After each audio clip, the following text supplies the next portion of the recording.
The college football playoff teams have some amazing graphic designers behind them. So, in my effort to get better at graphic design, I'm going to try to recreate some of my favorite social media posts from them throughout this year, starting with this interesting one from Texas. I thought it would be funny to use this stock image of a soccer stadium for a football graphic. It looks cool, but we've already got a problem. When I use the image trace filter in Illustrator, it only outlines part of the image because it's too bright or too dark. Don't worry, we can fix this. The simple solution was to just duplicate both images and manipulate the threshold respectively. This way one could be our light and the other one could be our dark. After that, all I had to do was ungroup the darker one and move the parts that I wanted back onto the lighter one. I took some creative liberties with this part. I just thought it looked better. And there's still plenty more to do with this graphic, but we'll come back to that in a little bit. And now, because it wouldn't be a college football playoff without Alabama, here's the Alabama graphic. I started out with these interesting diamond shapes in the background of the image. They're simple, but I think they make this design feel a lot more premium. After all, it is the Rose Bowl. My plan to accomplish this was as follows. Make a shape with no fill, just the stroke. Then make that stroke into a shape by outlining it and applying a nice gradient to it. There we go. This whole process took longer than I'd like to admit, but by the end of it, I was pretty happy with the shapes I'd made. To make this a little more interesting, I decided that I would try to draw both teams' logos and the college football playoff logo from memory as fast as I could. And I know it doesn't look perfect. In fact, it's far from perfect. I've never been a great drawer, especially digitally, so this is something I have to improve. But if I'm following the rules and in my comfort zone the whole time I'm designing, am I really designing? Anyway, we'll come back to this. Right after we look for the most unathletic person we can find, I'm debating between this guy and this guy. This is for the Washington graphic. I'm gonna try to make this unintimidating guy look as intimidating as I can. The first thing I did was try to put a football uniform on him with Adobe's new generative AI. So that didn't work. This is better. After he was all cropped and ready to go, I went over to the filter gallery to see what we could put on this guy. I ended up going with a decent amount of reticulation and some halftone pattern. Okay, I mean, doesn't he look like a Jackson? And he plays football, so I feel like this is the most obvious name. I wanted old Jackson to look like he was cut out by paper for this graphic. And he really got put to life when I put a gradient on the background. Some of the blending modes were better than others, but I decided to go with luminosity. And I'll be honest, I wasn't quite happy with this, so I decided to put it aside and come back to it later. I needed a random team for the background of the Michigan graphic.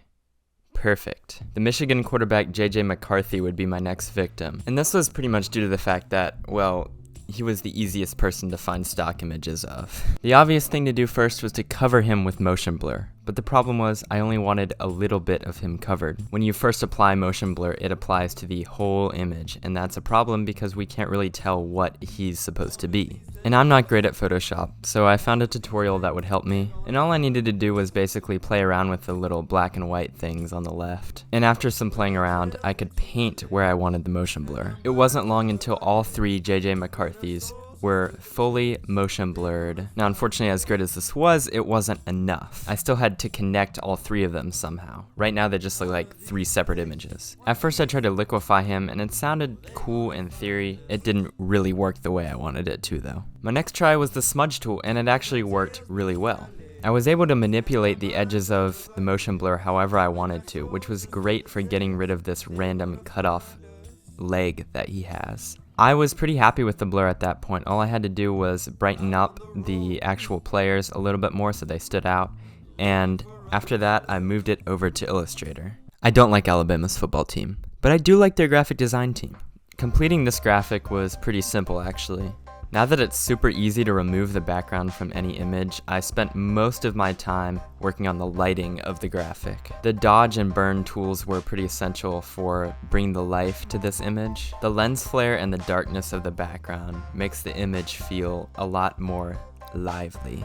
I covered up this person's face to make it look more anonymous like it is in the original graphic, and then I made the background even darker. As cool as the background is, I don't think it's the focal point of the image at all. It has to be the player and the game. And of course, it's hard not to finish a Photoshop graphic without adding an incredible amount of green.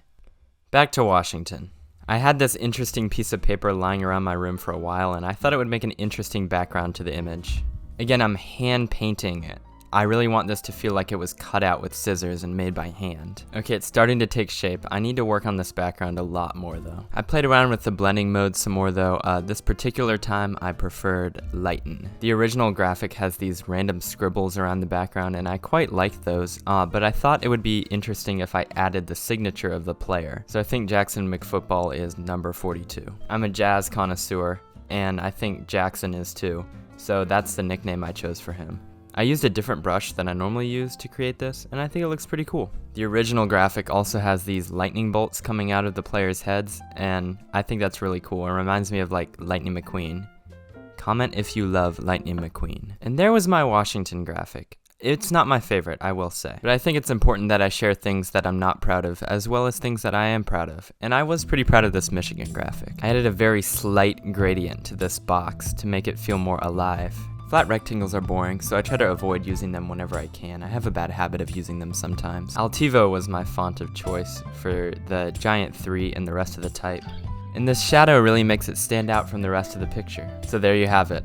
JJ McCarthy holds the record for the fastest person alive, with 3 people at once. I hope you didn't forget about the Texas graphic. It took me a long time to figure out I could just delete all the white space by choosing select, same, and color.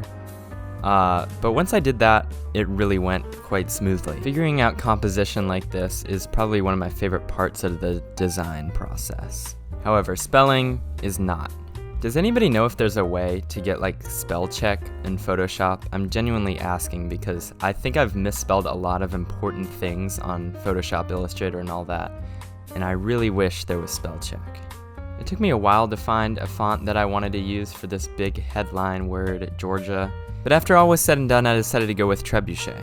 My favorite part of this graphic is definitely the top left corner with all these words. Whoever did it did an amazing job. It was a joy to recreate it, and then I ruined it by attempting to draw the Texas logo by hand from memory as fast as I could. I think that college football playoff teams have some amazing graphic designers behind them. As a lifelong football fan and somebody trying to get a lot better at graphic design, I really appreciate these people.